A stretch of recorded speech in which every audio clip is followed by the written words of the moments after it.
kita mulai pembelajarannya, Ibu akan memperkenalkan diri karena ada pepatah bilang tak kenal maka tak sayang. Sudah sayang ditinggalkan. Baik, perkenalkan nama Ibu Maslan Oktavika Yosia.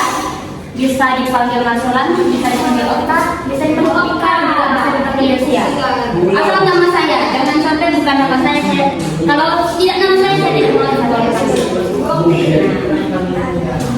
Sebelum kita mulai, kita awali dengan doa. Ibu minta satu dari kalian untuk memimpin doa sekarang. Ya, kalau saya Bri. Oke, teman-teman, mari kita untuk berdoa. Kita kepada nama Kristus, dalam nama Bapa dan Putra dan Roh Kudus. Amin.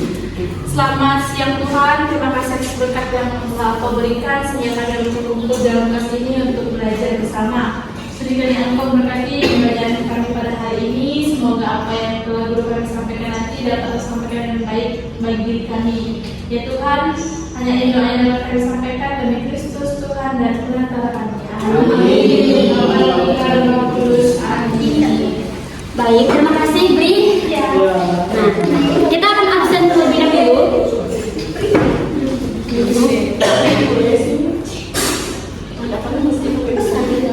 Presence yang Mila Juliana. Hadir Bu. Oke. Gia Sigrani. Hadir Bu. Sofianus. Hadir. Petrus Rizaldi. Fandi Tamara. Alfa, baik. Satu Alfa ya. Nah, kita tuh belajar apa hari ini? Sikap kritis terhadap perkembangan dewasa. Gaya perkembangan dewasa. Nah, di sini Ibu punya pertanyaan.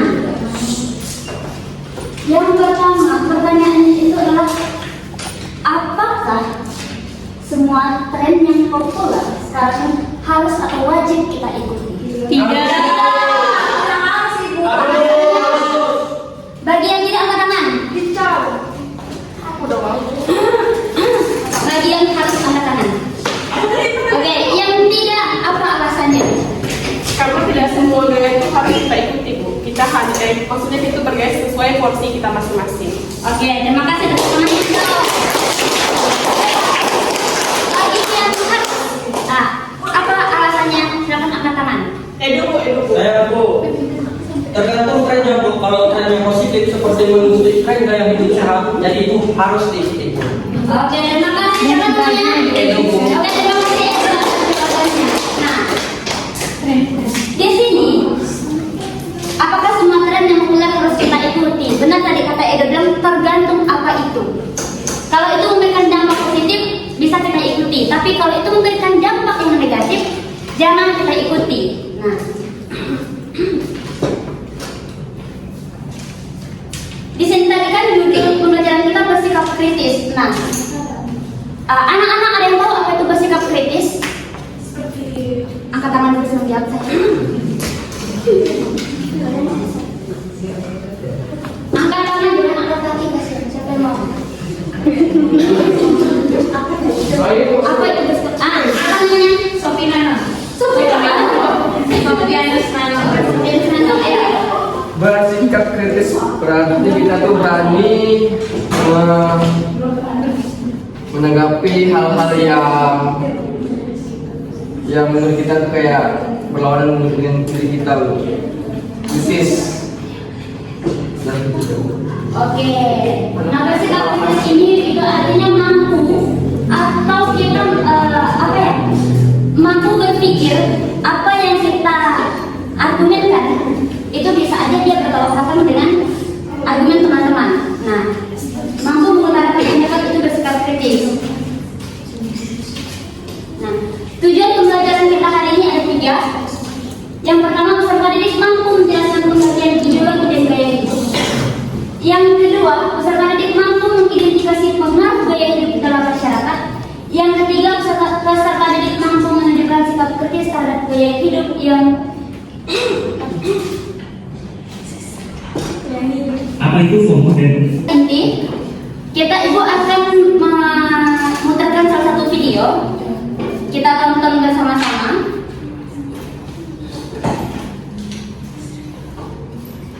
apa itu FOMO dan kenapa seseorang bisa FOMO? FOMO adalah singkatan dari Fear of Missing Out yang dalam bahasa Indonesia dapat diterjemahkan sebagai rasa takut ketinggalan. Istilah ini merujuk pada kecemasan atau kegelisahan seseorang ketika merasa bahwa orang lain sedang melakukan sesuatu yang menarik atau menyenangkan dan mereka tidak turut serta di dalamnya. FOMO seringkali muncul dalam konteks media sosial, di mana seseorang melihat postingan teman atau orang lain yang sedang melakukan aktivitas menarik dan merasa tertekan atau merasa tidak puas dengan kehidupan mereka sendiri karena merasa ketinggalan. Ada beberapa alasan mengapa seseorang bisa mengalami FOMO, di antaranya adalah: 1. Kebutuhan akan penerimaan sosial. Manusia secara alami ingin diterima dan diakui oleh orang lain. Melihat orang lain melakukan sesuatu yang dianggap penting atau menyenangkan dapat membuat seseorang seringkali menjadi platform di mana orang memamerkan momen-momen penting atau menyenangkan dalam hidup mereka. Melihat teman atau orang lain melakukan hal-hal tersebut dapat memicu perasaan inferioritas atau kecemasan bahwa kehidupan mereka tidak sesuai dengan standar yang ditetapkan oleh orang lain. 3. Rasa tertarik akan pengalaman baru. Orang cenderung ingin mengalami berbagai pengalaman yang menarik dan berarti dalam hidup mereka. Ketika mereka melihat orang lain mengalami sesuatu yang menarik, mereka mungkin merasa tertarik dan ingin ikut serta untuk tidak melewatkan pengalaman tersebut. 4. Ketidakpastian dan ketidakamanan. FOMO juga dapat dipicu oleh ketidakpastian tentang masa depan atau rasa tidak aman tentang pilihan yang dibuat. Melihat orang lain melakukan hal-hal yang tampaknya menyenangkan dapat membuat seseorang ragukan keputusan mereka sendiri dan merasa takut akan melewatkan sesuatu yang lebih baik. 5. Kepentingan terhadap konfirmasi sosial. Orang sering mencari konfirmasi dan validasi dari orang lain. Melihat bahwa orang lain mengikuti aktivitas tertentu dapat membuat seseorang merasa bahwa mereka juga harus mengikuti untuk mendapatkan konfirmasi positif dari lingkungan sosial mereka. 6. Pengaruh teknologi dan media sosial. Teknologi dan media sosial telah menciptakan akses yang lebih besar ke informasi dan pengalaman orang lain. Ini dapat meningkatkan perasaan FOMO karena seseorang terus-menerus terpapar dengan aktivitas dan peristiwa yang mereka anggap penting atau menarik. Setiap individu memiliki pengalaman dan motivasi yang unik dalam mengalami FOMO, dan kombinasi dari faktor-faktor di atas dapat berperan dalam memicu perasaan tersebut. Nah, ada 2 pertanyaan. Yang pertama itu, apa yang kamu ketahui tentang kuliah di atas? Bagi yang tahu apa yang jadi pertanyaannya? Oke, nama siapa? Ella. Siapa? Ella. Oh, Ella. Ya. Ella kalau bahasa ibu itu ya. Oh, Ini. Oke. Tadi yang saya tanggapi dari video tersebut menjelaskan tentang apa itu FOMO, yang dimana FOMO itu merupakan perasaan seseorang yang tidak mau ketinggalan, merasa diri tidak mau ketinggalan atas apa yang sedang trending saat ini. Oke, jadi FOMO itu yang dimaksudkan adalah ada rasa kalau saya tidak boleh ketinggalan tren ini gitu ya. Oke, terima kasih tepuk tangan Ella. Iya. Ada yang mau jawab lagi? Dari tadi sudah dari sebelah kiri ibu, sekarang dari sebelah kanan. Henry itu. Yang berbaju pink bawah, siapa namanya? Berbaju pink, Gracia, saya itu. Namanya siapa? Presel. Presel, oh bukan ya? Presel. Ya. Apa namanya? Apa yang kamu ketahui tentang video di atas? Oh, tentang FOMO ya? Iya. Yang saya tahu tentang FOMO itu biasanya kalau orang lain, misalnya saya lihat teman saya punya tumbler yang bagus, terus saya jadi gelisah karena saya belum nggak punya tumblernya, jadi saya harus beli juga. Oh iya. Terima kasih. Presel. Tepuk tangan untuk Presel. Ini ada pertanyaan bagaimana pengaruh FOMO dalam kehidupan kalian sehari-hari? Siapa yang suka ikut tren? Hari ini bukan Cara bilang aja. Ayo, ada yang suka nonton bikin apa tren apa sih? Milo, Gini-gini apa? Ica. Siapa yang suka ikut tren itu? Mungkin ada yang menidurkan gaya sepak Ronaldo? Main bola? Tio Bu, dia suka ikut tren Jokowi Bu. Ikut tren Jokowi? Iya, yang dia Yang mana namanya Tio? Dia kemarin terakhir di Beku. Di sini ibu akan meminta anak-anak untuk presentasi sebentar saja. Ya. Ibu akan bentuk sahabat bersama. Iya. 4 kelompok. Ini duduknya kok mencari ini ya. Ini ya dari siapa namanya? Hah? Etus. Oke, dari Etus sampai ke Sesi itu kelompok 1. Siapa namanya saya? Angel sampai ini siapa? Dona itu kelompok 2. Nah, Ella sama Cantika sampai siapa nama kamu? Ana itu kelompok 3. Siapa namanya kamu? Oke, Ibrani bisa bahasa Ibrani? Belajar ya. Belajar sama kepala sekolah yang bisa bahasa Ibrani itu. Ibrani yang berbaju pink dan bahasa ini itu kelompok 4. Ya. Nah, tugasnya mencari dampak semuanya, ini untuk semuanya. Jadi mencari dampak dari penggunaan media sosial yang berlebihan bagi remaja. Nah, ibu kasih waktu 6 menit untuk mencari. Ada HP-nya kan? HP-nya di bawah enggak? Cari. Ini mencari dampak dari penggunaan media sosial yang berlebihan bagi remaja.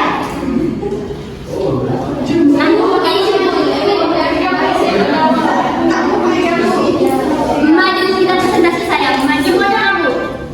Semuanya kelas sedikit ini. Siapa yang sudah dapat angkat tangan?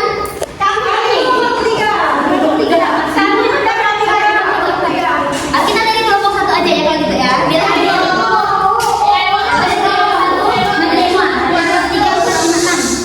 maju semua ke depan. Lalu bandingkan kepada teman-teman apa dampaknya. Etus, di sini Etus. Oke, baik. Kami dari kelompok Etus mau menjawab pertanyaan dampak dari penggunaan media sosial yang berlebihan bagi remaja. Yang pertama itu pastinya bikin kecanduan, karena saya juga merasa kalau saya itu berlebihan menggunakan media sosial, contohnya seperti HP, saya sering buka TikTok, scroll TikTok, terus IG. Jadi kalau saya tidak buka HP, saya jadi gelisah. Oke. Yang teman-teman yang lain ada tanggapan untuk membantu sampai kedua. Oke. Penggunaan media sosial berlebihan pada remaja memicu gangguan kesehatan mental atau depresi dan kecemasan, krisis citra tubuh dan perundungan siber. Dan ini juga menyebabkan kecanduan digital, penurunan konsentrasi belajar, serta gangguan pola tidur akibat paparan layar hingga larut malam. Oke, ini ada 2 teman kita yang selalu menjawab. Presel sama siapa namanya? Sama Jessie. Nah, tentang dampak dari juga teman kita sudah paparkan. Nanti yang menjawab, yang kelima ini. Ya, Ibu. Supaya tidak nganggur. Kasihan kalau dia nganggur. Saya mau bertanya. Itu teman kita kan udah jawab tuh dari yang presiden dia bilang kalau nggak buka HP dia gelisah segala macam. Nah, menurut kalian yang baju putih itu apa sih, bagaimana sih caranya biar fresh tuh nggak kebingungan lagi? Tidak ada bisa. Iya, itu aja. untuk mengurangi rasa kecanduan dari bermedia sosial, bermain HP, kita bisa mengatur waktu kita, yaitu sedikit agak menjauhkan diri dari bermain HP, teknologi, menjaga jarak, seperti kita bisa melakukan sebuah aktivitas yang baik seperti olahraga atau mancing. Intinya yang menjauhkan diri dari dunia internet. Itu saja. Ada lagi kah? Aku mau yang tinggi itu. Itu Namanya. Kamu enggak? Oh, kalau dari aku,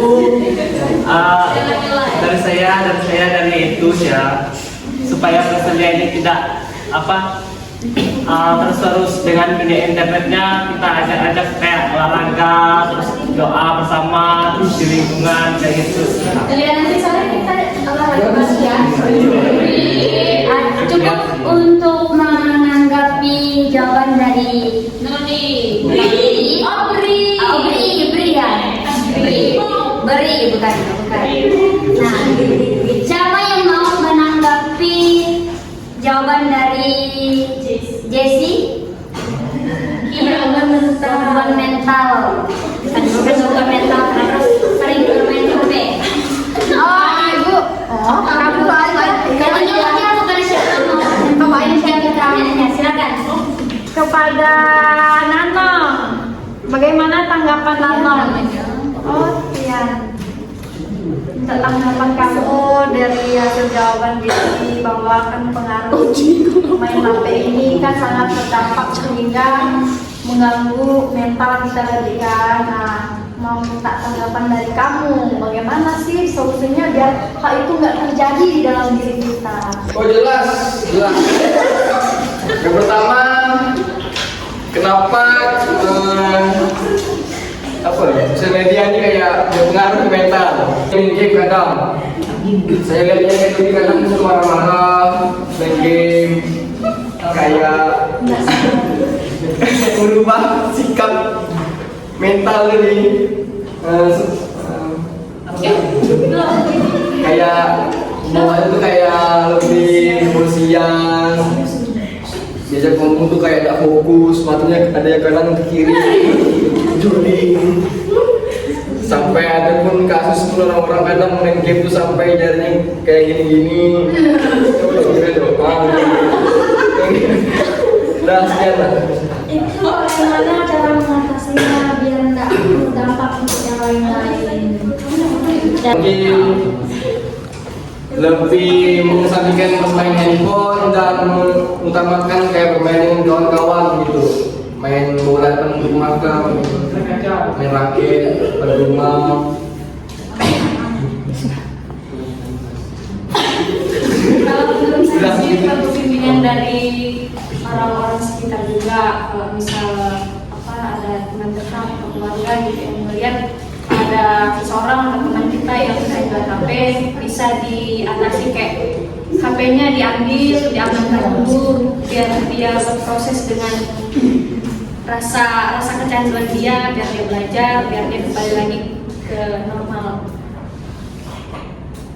Ya, nah silakan duduk kembali.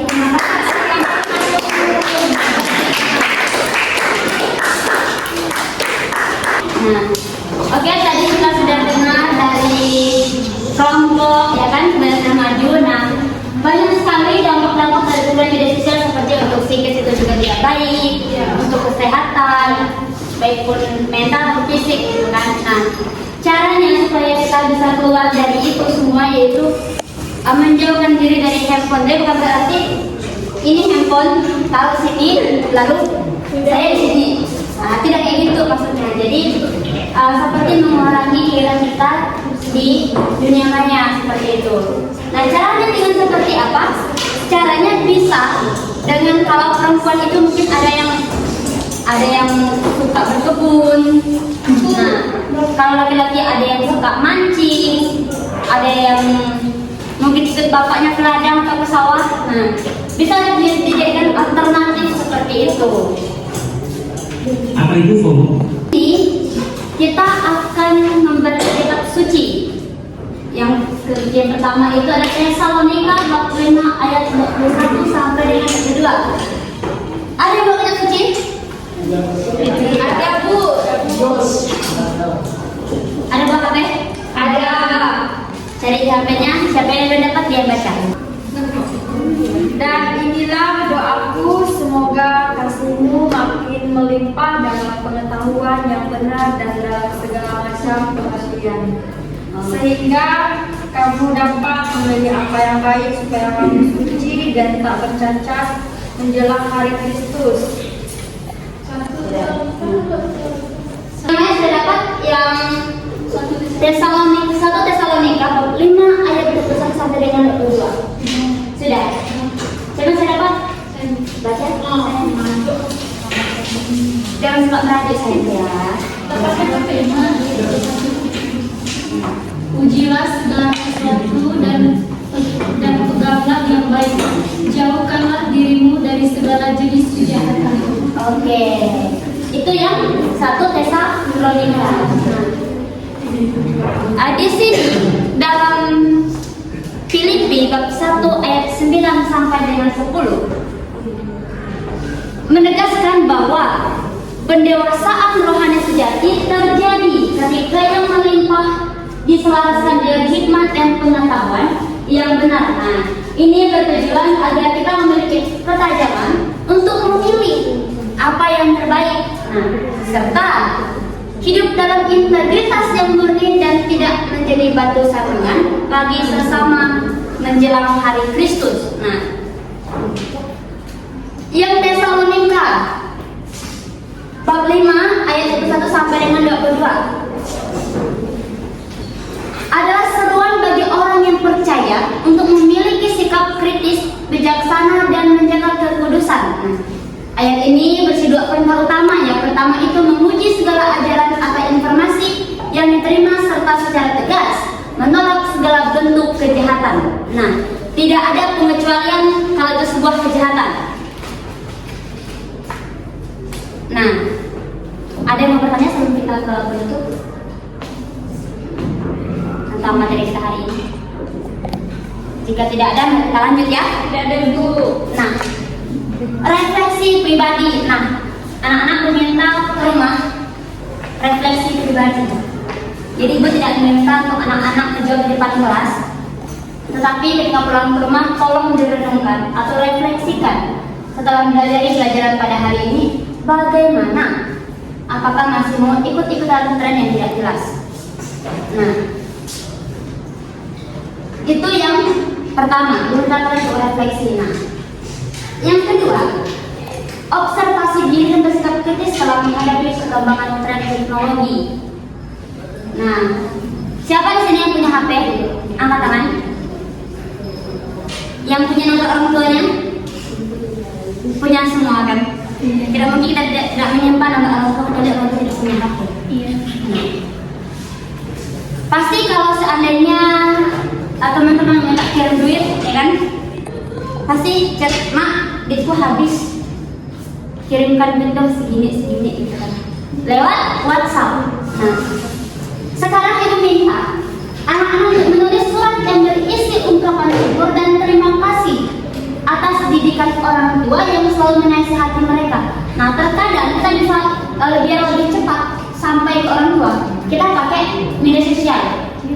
Ya, WhatsApp itu yang paling sering kita gunakan. Nah, karena tidak semua orang tua itu main Instagram kan, main TikTok. Nah, jadi WhatsApp menjadi salah satu cara komunikasi menjadi sebuah alat. Nah, saya minta anak-anak untuk membuat surat. Nah, suratnya dikirimkan ke orang tua di kampung. Tapi ibu minta jangan ibu minta suratnya ditulis di kertas lalu difotokan pakai WhatsApp. Jangan ya. Kirim suratnya manual. Nah, itu. Nah, ada yang mau bertanya? Sebelum kita masuk ke kesimpulan, Ngirimnya macam mana? bulan topik sama aja membawa suratnya. Lewat ungkapan syukur dan terima kasih ini. Nah, dan terima kasih atas didikan orang tua yang selalu menasihati kita, menasihati mereka. Nah, pokoknya ungkapan syukur dan juga terima kasih. Nah, kalau tidak ada bertanya, kita masuk ke kesimpulan. ini adalah pentingnya menyaring berbagai pengaruh globalisasi yang masuk. Kita harus mampu memilah nilai-nilai yang sesuai dengan jati diri bangsa serta norma yang berlaku agar tidak terjerumus pada dampak negatif modernisasi. Dengan bersikap kritis, seseorang tidak akan menelan mentah-mentah tren atau pemikiran baru, melainkan mempertimbangkan dampak jangka panjang bagi diri sendiri dan masyarakat. Nah, Ibu mengucapkan terima kasih banyak kepada anak-anak semua yang sudah berpartisipasi pada kelas kita pada hari ini. Sebelum kita pulang, kita pimpin doa. Kali ini Ibu yang tunjuk. Saya minta ini di paling belakang berbaju biru, adik berbaju biru. Siapa namanya? Paling belakang biru. Nabi. Oke, Nadia. Ini kita dapat. Baiklah, kita persiapkan hati dan pikiran kita dengan mengangkat tanda kemenangan Kristus dalam nama Bapa dan Putra dan Roh Kudus. Kemudian kepada Bapa dan Putra dan Roh Kudus.